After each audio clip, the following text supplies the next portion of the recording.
అమృతరావు విజయవాడ పట్నంలో ఒక ఆఫీస్లో గుమస్తా ఉద్యోగం చేస్తున్నాడు. అతని భార్య రత్నకుమారి. ఆమె పేదవాళ్ల ఎడల ఎక్కువ దయచూపేది. ఇంటికొచ్చిన భిక్షగాడికి అన్నం పెట్టి పంపేది.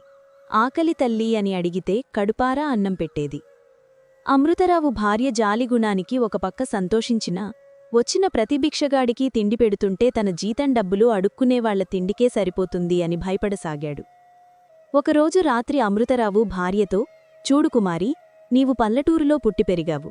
పల్లెటూరి వాళ్లది జాలిగుణం. పల్లెటూళ్లలో ఎక్కువగా మోసగాళ్లుండరు. మరిక్కడ అలా కాదు.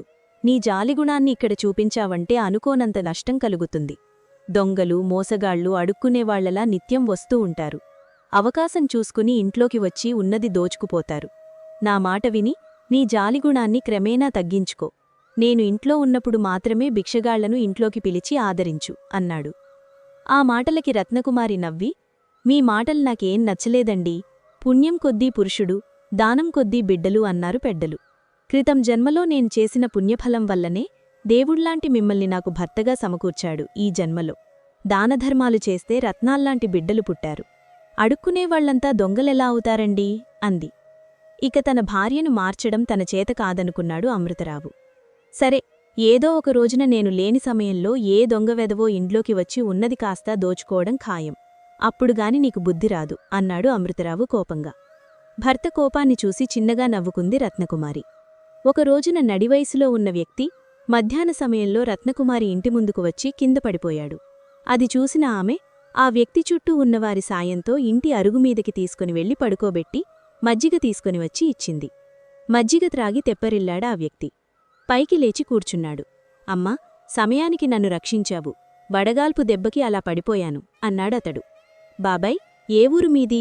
ఎక్కడికి వెళ్లాలని బయల్దేరారు అని అడిగింది రత్నకుమారి. నా పేరు గోపాలరావు తల్లి. ఏలూరు నా స్థిర నివాసం.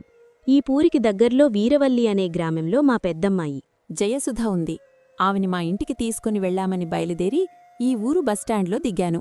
మరో బస్సులో వీరవల్లి చేరాలి. అయితే బస్సులో నా జేబులోని డబ్బును ఎవరో కొట్టేశారు. అందుచేత కాలినడకన వీరవల్లికి బయలుదేరాను. 1 గంట కాలం ఏకబిగువన నడిస్తే వెళ్ళిపోవచ్చు అని భుజంపైనున్న కండువాతో ముఖం తుడుచుకున్నాడు గోపాలరావు. మీరు బాధపడకండి బాబాయ్గారు, బస్ ఛార్జీకి నేను డబ్బులిస్తాన్లేండి.